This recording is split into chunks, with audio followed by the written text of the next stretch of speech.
Un tranquilo paseo en bicicleta acaba de un modo brutal. Me dijo que mi padre había muerto y que su muerte tenía algo sospechoso. Destruyendo la ilusión de un retiro plácido Temía por su vida.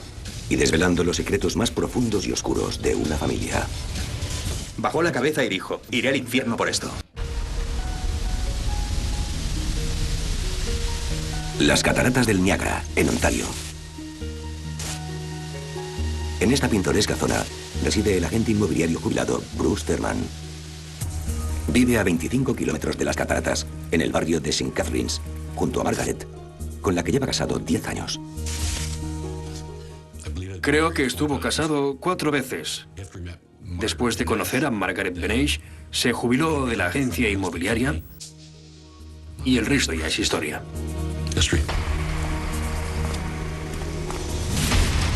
Mientras Bruce disfruta de su habitual paseo en bicicleta por el barrio, Margaret sale a cenar con su hija Elizabeth, que ha venido de visita desde Trail, en la Columbia Británica, a unos 3.000 kilómetros de allí. Madre e hija se ponen al día durante una cena sin prisas, con vistas a las cataratas del Niágara. Hacia las 9 de la noche, vuelven a casa. Entonces Elizabeth descubre algo horrible.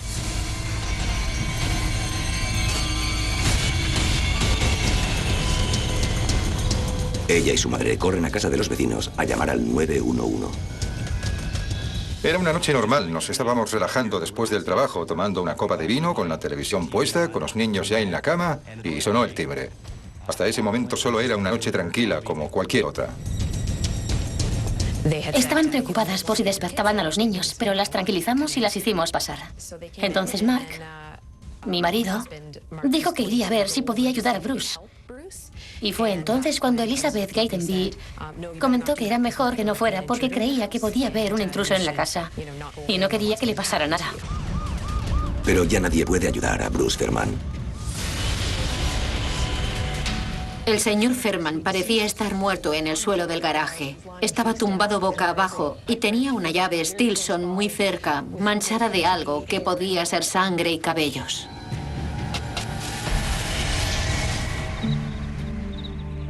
La policía vino a casa y me dijo que mi padre había muerto y que su muerte tenía algo sospechoso. Me quedé absolutamente conmocionado, porque era un hombre sano. En aquel momento no tenía sentido.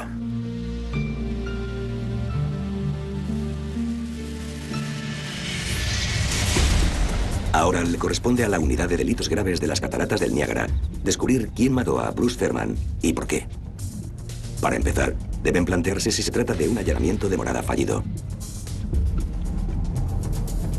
Una de las teorías que debíamos considerar era que habían entrado en el garaje para robar dinero, herramientas o cualquier otra cosa. El señor Thurman llega a casa, se enfrentan a él, les entra el pánico, le atacan y le matan para escapar. Mientras una unidad de la policía empieza a ocuparse de la escena del crimen, los investigadores se dirigen a la casa del vecino para interrogar a Margaret y a su hija. Elizabeth y Margaret estaban muy calladas al principio cuando entraron los agentes. A Elizabeth se la veía angustiada. En cuanto a Margaret, parece confusa por lo que está pasando. En un momento dado, Elizabeth empezó a gritar, preguntando por qué nadie había llevado a Bruce al hospital. Al final, le pregunté si quería que fuera a buscar a alguien para que hablara con ella. Y me dijo que sí, que estaría bien. A pesar de las lágrimas de Margaret, los investigadores no tardan en averiguar que su matrimonio de 10 años ha estado a punto de naufragar los últimos 3. Elizabeth insistió mucho en lo desagradable que Bruce había sido con su madre, pero que ni en 1.000.000 de años habría deseado que le pasara algo así. Pero tal vez Bruce tenía un motivo para ser desagradable con su esposa. Creo que la gota que colmó el vaso fue cuando mi padre estaba en el hospital para una operación de rodilla y Margaret sacó todo el dinero de sus cuentas conjuntas y lo transfirió a una cuenta a su nombre.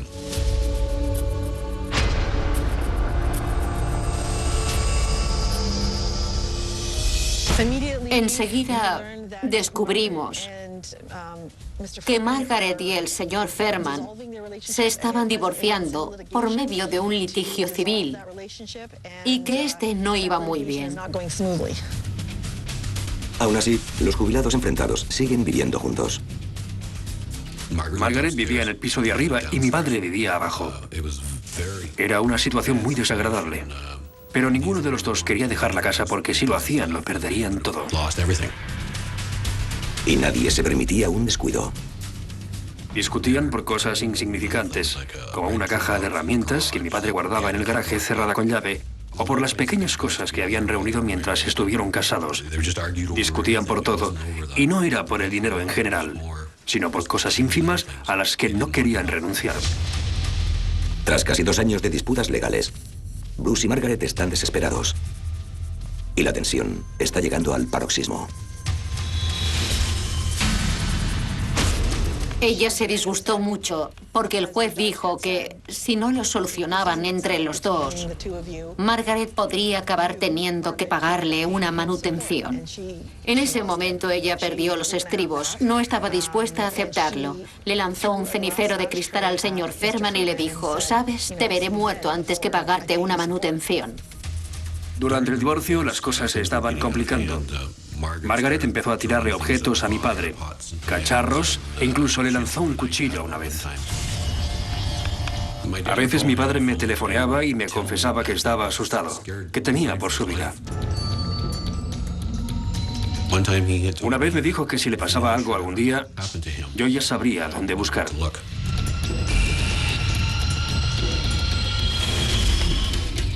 Pero justo antes del asesinato de Bruce, parecía que Margaret había cambiado de comportamiento. Incluso aceptó la intervención de un tercero. Elizabeth Gatenby, que es la hija de Margaret Benes, viaja hasta St. Catharines para tratar de actuar como mediadora en la situación y apoyar a su madre. En cambio, su padrastro acaba muerto en el suelo del garaje. ¿Una coincidencia terrible o algo más? La respuesta a esta pregunta pronto llevará a la policía a realizar una búsqueda desenfrenada que les conducirá directamente hasta un sospechoso que nunca habrían imaginado.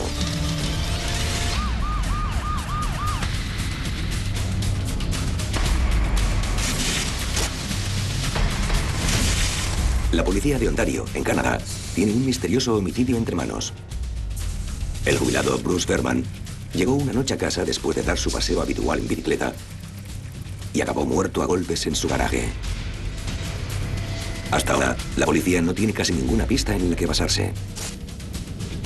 Trajeron a importantes forenses de Winnebago y veías los flashes rojos que no paraban de dispararse en sitios donde sabías que estaban tomando huellas digitales y buscando sangre. Era más bien siniestro. Mientras buscan en vano una pista delatora, los investigadores examinan seriamente a Margaret, que pronto iba a ser la ex esposa, y a su hija Elizabeth. Cuando se investiga una muerte, es difícil interpretar las reacciones de la gente. Hay una amplia gama de reacciones. En este caso, Elizabeth estaba muy alterada, lloraba y se la veía muy exaltada. Margaret estaba bastante serena, algo afectada, pero mantenía la compostura. Así que en aquel momento, fue muy difícil juzgar su reacción. Pero por muy tensa que sea la relación entre Margaret y Bruce, ella niega tener nada que ver con su asesinato.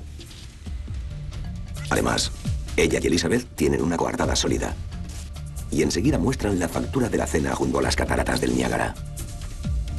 Margaret y Elizabeth se mostraron muy comunicativas, dispuestas a ayudar. Nos dijeron a qué hora se habían ido de casa, qué lugar de las cataratas habían visitado, a qué restaurante habían ido, lo que habían comido y la hora de regreso. Los investigadores fueron al restaurante donde las señoras dijeron que habían cenado. Hablaron con la camarera, que recordaba haberles dado una mesa junto a la ventana. Y comprobaron cuánto duraba el viaje desde las cataratas hasta St. Catharines. Todo lo que hallaron parecía cuadrar con lo que Margaret y Elizabeth nos habían contado. Por la duración del viaje, ellas estaban en las cataratas del Niágara cuando el señor Ferman fue asesinado. La policía pregunta a Margaret y a Elizabeth si están dispuestas a que se compruebe si tienen manchas de sangre. Aceptan sin dudarlo. Harán lo que sea para ayudar a resolver el caso. Llevaron a las dos mujeres a comisaría de inmediato. Ambas se mostraron muy cooperativas. Ir a la comisaría no suponía ningún problema. Los forenses las examinaron por si había alguna prueba de la escena del crimen en sus cuerpos. El resultado fue negativo. No apareció ninguna prueba de su presencia en la escena del crimen. Margaret y Elizabeth se han librado. Y hasta que atrapen al asesino, todos en este tranquilo vecindario vivirán con miedo.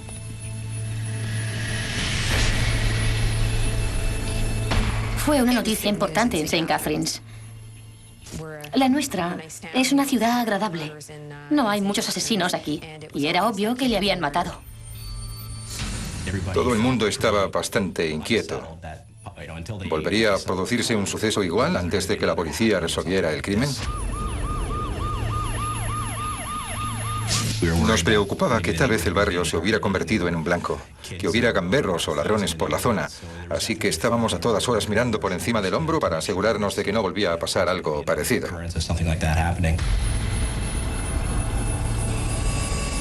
El miedo se apoderó de nuestro barrio, por lo general feliz y agradable, y lo convirtió en un lugar escalofriante. Con el asesino suelto, la policía no descansa. Sobre todo en las primeras y cruciales 48 horas. Esa investigación era distinta para mí, porque era la primera vez que me ocupaba de un homicidio y sentía cierta presión. Quería resolver el caso lo más rápido posible.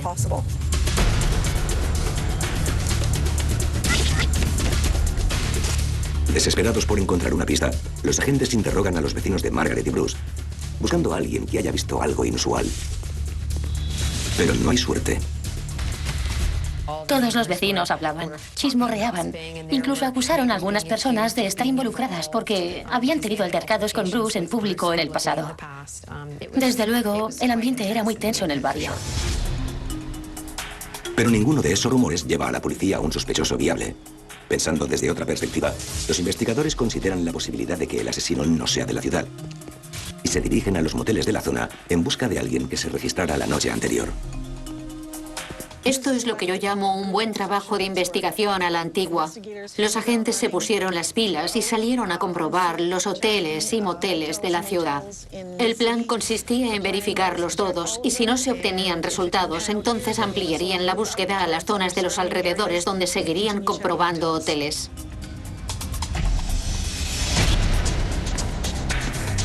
Cuando los investigadores están estudiando minuciosamente las listas de huéspedes de los moteles, descubren algo extraño. Los investigadores me llamaron para informarme que habían localizado a Elizabeth Gatenby, porque ésta había usado su tarjeta de crédito en el Q-Way Motel en St. Catharines. El personal del motel confirma que Elizabeth se registró en el motel con un chico adolescente y luego se marchó. Fue un momento crucial. ¿Por qué va a pagar un hotel aquí en St. Catharines si se aloja con su madre? No necesita alquilar una habitación. Parece que Elizabeth tiene algo que ocultar. Y los agentes deben descubrir qué es.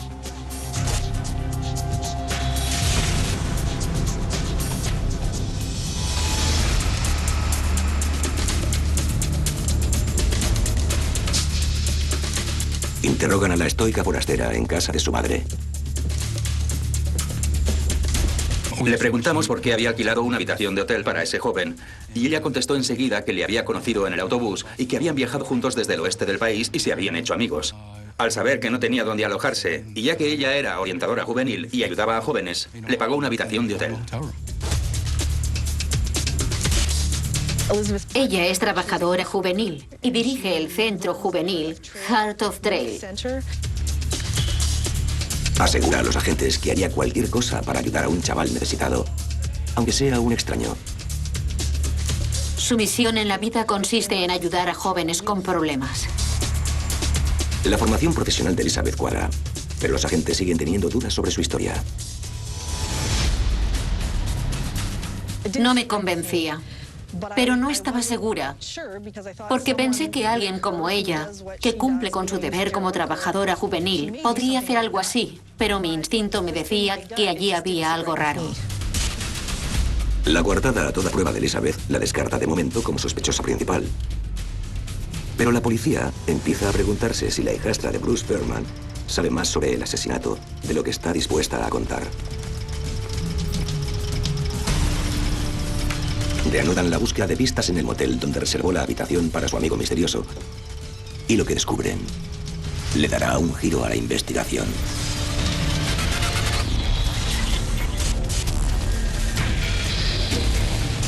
El asesinato a sangre fría de Bruce Fairman ha quebrantado la tranquilidad de la región de las cataratas del Niágara.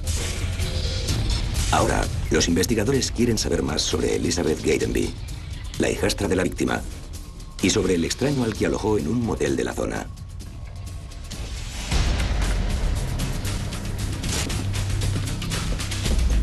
Elizabeth nos explica con mucho detalle su viaje en autobús de trail en la Columbia Británica a St. Catharines. Afirma que conoció a un joven cuyo apellido desconoce y que se hicieron amigos. Gatenby le ha dicho a la policía que acababa de conocer al chico en el viaje de 3.000 kilómetros hasta Ontario.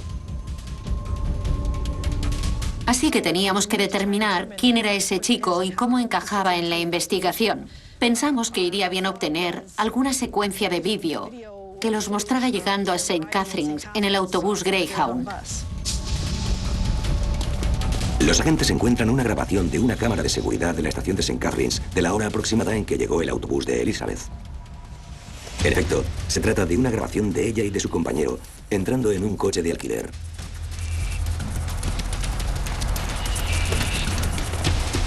Pero ¿cuánto sabe realmente acerca de ese extraño?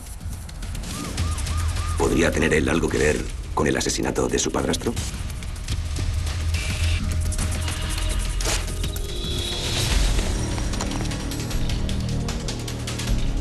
Poco después del interrogatorio, Elizabeth nos dio permiso para que registráramos el vehículo que había alquilado en St. Catharines. Lo trajeron del domicilio de los Fairman al garaje de la policía, donde los forenses lo examinaron. Con la habitación del motel limpia y ocupada ya por otro huésped, la investigación depende ahora de la ínfima esperanza de encontrar una huella dactilar en el coche de alquiler. Están de suerte. Encontraron la huella, la extrajeron con cinta adhesiva y la transfirieron a una tarjeta de huellas dactilares. Cuando me la entregaron, fui a la sala del Sistema Automático de Identificación de Huellas Dactilares, donde realicé una búsqueda en la Base Nacional de Datos. Pasa la huella por el Sistema Automático de Identificación de Huellas Dactilares, cuya información abarca todo el país. La Base Nacional de Datos consta de más de 3,5 millones de juegos de huellas dactilares y queríamos estar seguros de que cotejábamos la huella que teníamos con todas las de la base de datos. Primero la busqué como huella local, luego amplié el radio de búsqueda a la provincia de Ontario y por último la amplié aún más a todo el país. El sistema no encuentra ninguna coincidencia en la base de datos local o en la provincia de Ontario. Pero tras horas de búsqueda, dan en el blanco. La huella pertenece a un delincuente juvenil de 17 años llamado Evan. Telefoneamos a la policía montada de Kimberley, en la Columbia Británica. Informamos a los agentes del resultado de las pesquisas hasta el momento y les dijimos que teníamos a un posible sospechoso de Kimberley y que necesitábamos que le investigaran. Los agentes de Kimberley no logran encontrar a Evan hasta que se dan cuenta de que podría estar viajando todavía de vuelta a casa desde el este del Canadá. La Real Policía Montada accede a colaborar para localizarle. La policía montada estaba esperándole en la terminal de autobuses cuando se bajó del autobús.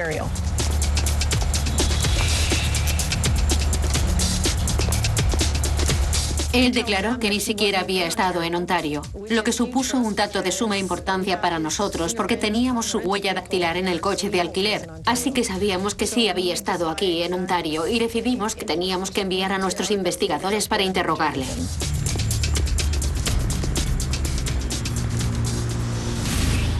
Al principio, el joven criminal se niega a hablar, pero cuando los agentes le aprietan las clavijas, cambia de idea. Nuestros investigadores estaban en Kimberley, en la Columbia Británica, y yo estaba aquí, en St. Catharines. Estábamos en contacto constante por teléfono. Me llamaron para decirme que empezaba a hablar y que admití haber estado en Ontario.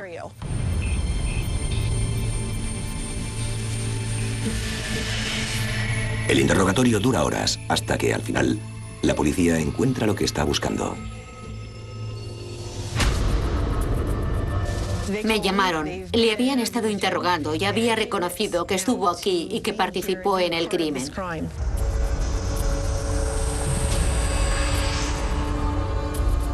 En ese momento supe que íbamos por buen camino. Evan confiesa su implicación en el asesinato de Ferman, pero le dice a la policía que no actuó solo. Nos contó que vino a Ontario, que estuvo en la escena del homicidio y que un tercero le contrató para que viniera. Ahora los investigadores tienen que averiguar quién es el tercero. Y pronto descubrirán que no es quien todos imaginaban.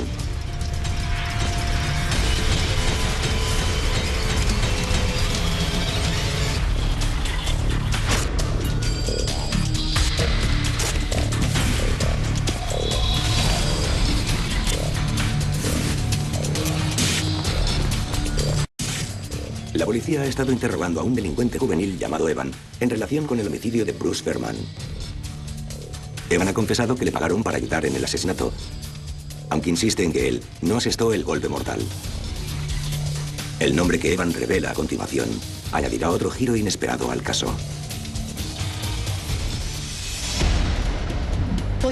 Declara que le pagaron el billete para Ontario y que debía venir aquí y reunirse con Byron Gatenby, que es el hijo de Elizabeth Gatenby. Así que decidimos que teníamos que enviar a nuestros investigadores a Whistler, en la Columbia Británica, para localizar a Byron.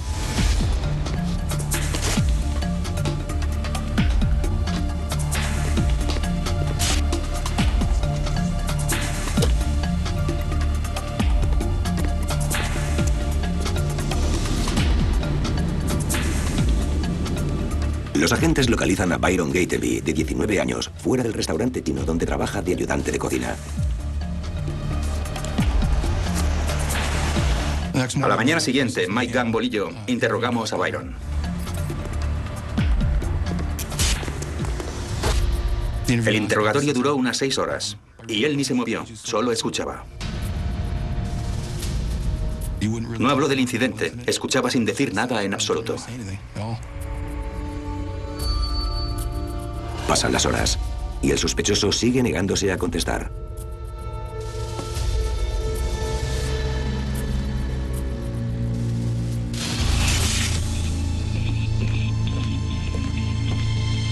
Seis horas después, decidimos dejarlo para otro día. Saqué a Byron de la sala de interrogatorios y le llevé a la celda donde estaba. Y por el camino, intenté ganarme su confianza. Tienes que hablar a su nivel. No puedes usar un tono condescendiente, sino ponerte a su nivel. A veces es fácil, otras no. Pero cuando lo consigues, funciona muy bien. El agente intenta establecer una conexión personal con el joven. Le dije que tendría que aceptar las consecuencias de lo que había hecho. Él se detuvo. Me miró. Bajó la cabeza unos segundos. Volvió a levantarla. Y nunca olvidaré lo que dijo. Iré al infierno por esto. Y entonces lo soltó todo. Byron admite que iba a ir a Ontario a matar a Bruce Ferman y le pidió a Evan que le acompañara para ayudarle con el plan.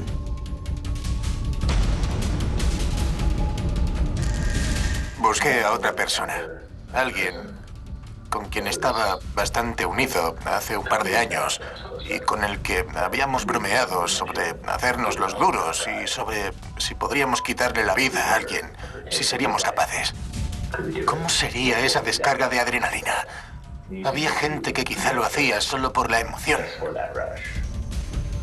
Y queríamos saber qué se sentía. Le encontré y me dijo que estaba dispuesto a hacerlo.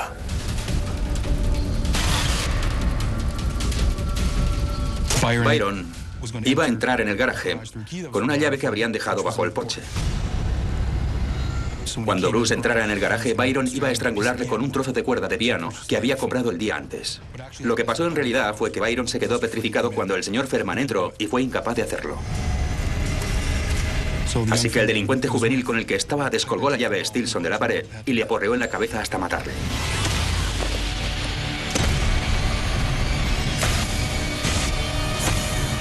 Fue una escena muy sangrienta.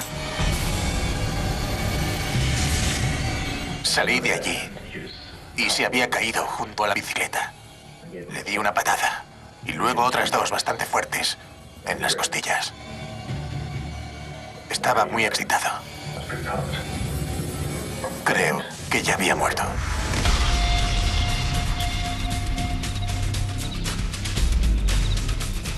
Después, huyeron atravesando varios jardines hasta donde estaba el coche en el que se fugaron. La historia de Evan concuerda en gran parte con la de Byron, excepto que cada chico culpa al otro del golpe mortal. Byron explica que, por mucho que lo intente, es incapaz de cometer un asesinato. Al menos directamente. Durante el interrogatorio, Byron también me informó de que estuvo allí un mes antes para matar al señor Ferman, pero que fue incapaz, que no podía hacerlo solo. Necesitaba que le ayudara a alguien. Así que volvió a la Columbia Británica y convenció al delincuente juvenil para que volviera con él y le ayudara. Byron se justificaba explicando que el señor Ferman estaba haciendo daño a su abuela y él la quería mucho. Así que para él solo se estaba deshaciendo del hombre que la estaba hiriendo. Byron les ha dado a los investigadores una descripción, paso a paso, de los acontecimientos de la noche en que Bruce Ferman murió. Pero aún le queda un elemento clave por revelar. Dice que el plan del asesinato a sueldo no se les ocurrió ni a él ni a Evan. En realidad, lo planeó y organizó todo otra persona. Alguien que se ha estado ocultando a la vista de todos.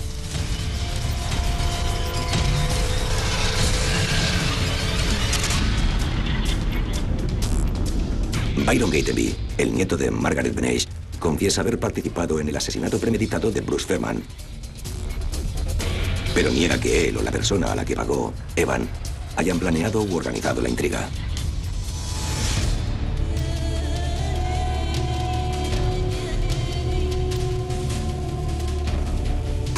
Mi madre había dicho claramente que no le sabría mal si Bruce desaparecía de la faz de la tierra. Pensé que era posible. Conocía a algunas personas que podrían encargarse. Entonces, 2 meses antes, se me ocurrió que yo podría hacerlo.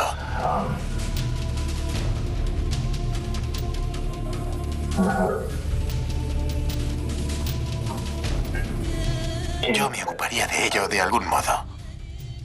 Solo tenía que ser un atraco que había salido mal.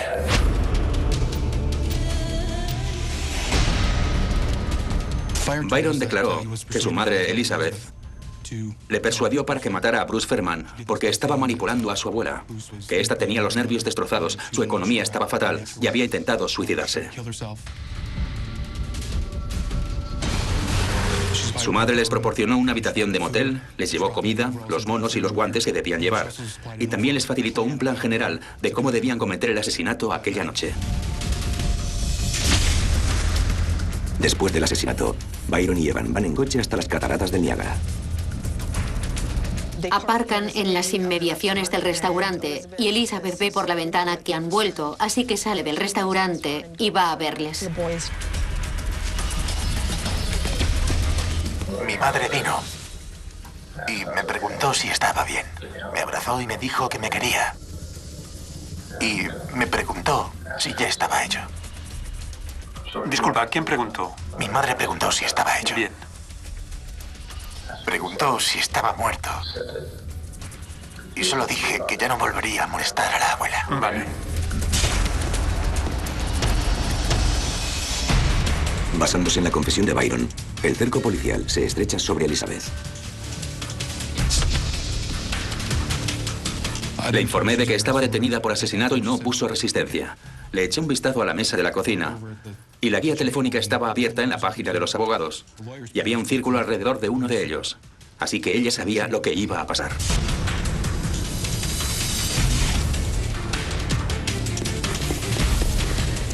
Diría que Elizabeth cree que es muy lista, más lista que los demás.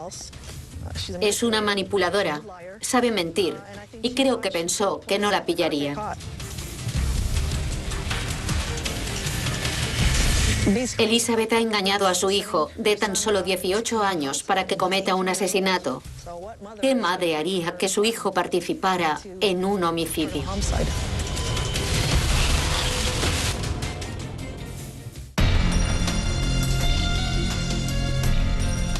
Elizabeth le dice a la policía que Byron actuó por su cuenta y que incluso fue él quien contrató a Evan.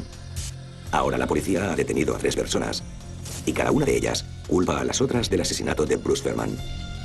Mientras se preparan los casos para el juicio, uno de los 3 acusados cambia de parecer.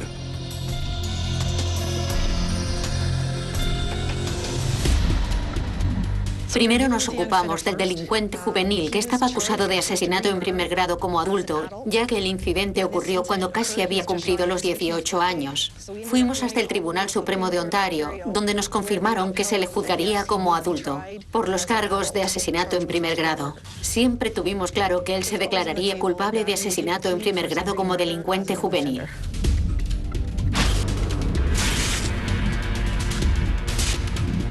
Ahora Evan está dispuesto a hacer un trato. Dirá la verdad si le juzgan como menor y le imponen una pena más corta.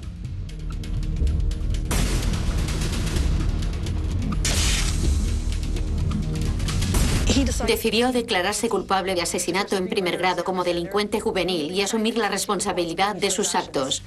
Y, en efecto, eso es lo que hizo. Dio un paso al frente y dio una versión verídica de su implicación en el homicidio. Evan confiesa que fue uno de los que mataron a Bruce Fairman. Le condenan a solo 6 años. La pena máxima que se le puede imponer a un menor en Canadá. A Byron se le acusa de conspiración para cometer un asesinato y ahora a su madre la acusan de homicidio en primer grado. Así que Byron y el delincuente juvenil serán testigos en un juicio contra Elizabeth Gatenby. Ahora los investigadores centran su atención en Elizabeth. Pero tras muchas horas de interrogatorio, no confiesa nada.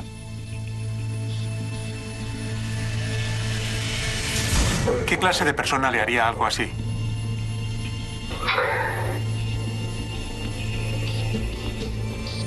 No lo sé, no lo sé. Digamos que no ha sido un accidente. ¿Quién querría hacerle... ¿Quién querría hacerle daño?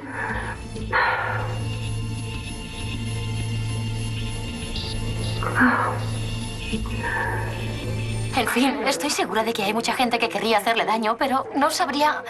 No me explico que alguien de verdad le hiciera algo. ¿Entiende lo que quiero decir? Me pregunto qué clase de persona haría algo así. Hubo veces en que se me pasaba por la cabeza que podría retorcerle el pescuezo, pero eso no significa que fuera a hacerlo. O sea, Bruce... Para mí, Bruce, no valía nada. Era una sanguijuela. Un paria. Basándose en las confesiones de Byron y Evan, Elizabeth Gatenby es declarada culpable de asesinato en primer grado.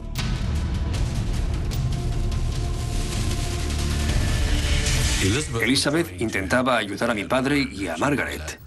Estaba en su casa, intermediando entre ellos. Y cuando la acusaron del asesinato, no me lo podía creer. Ella era la que intentaba ayudar. Y no podía creer que le hubiera hecho eso a mi padre.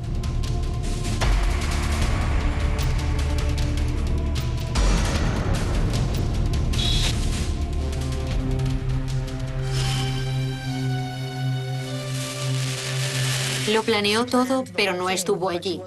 Así que conseguir una condena por asesinato en primer grado fue un gran logro. Estoy muy contenta. Condenan a Elizabeth a cadena perpetua, sin posibilidad de obtener libertad condicional durante 25 años. y condenan a su hijo Byron a 6 años. El hijo de Bruce vivirá con lo que hicieron durante el resto de su vida. Creo que no lloré a mi padre hasta después del juicio por asesinato. Y tardé tanto tiempo porque todo fue muy intenso. Por las reuniones con la policía y los abogados. Simplemente me llevó a un tiempo a asumir lo ocurrido. Es tan triste que alguien pueda hacerle algo así a otra persona. Sé que era mi padre, pero me cuesta creer que alguien pueda matar a una persona sin ningún remordimiento.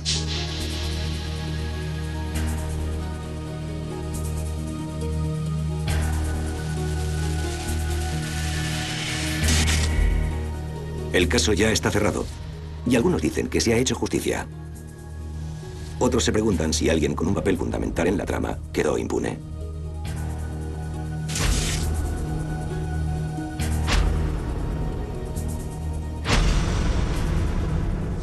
En mi opinión, Margaret tuvo algo que ver. El dinero para organizar el asesinato tuvo que venir de algún sitio. Fue muy caro. Y ni Elizabeth ni Byron tenían dinero. Hubo transferencias de Margaret a Inglaterra que no pudimos rastrear.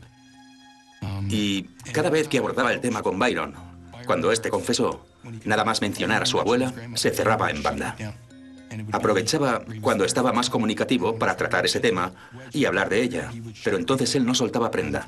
En mi opinión, si juntas todas las circunstancias, ella tuvo algo que ver. ¿Y qué pasó con el dinero de Bruce?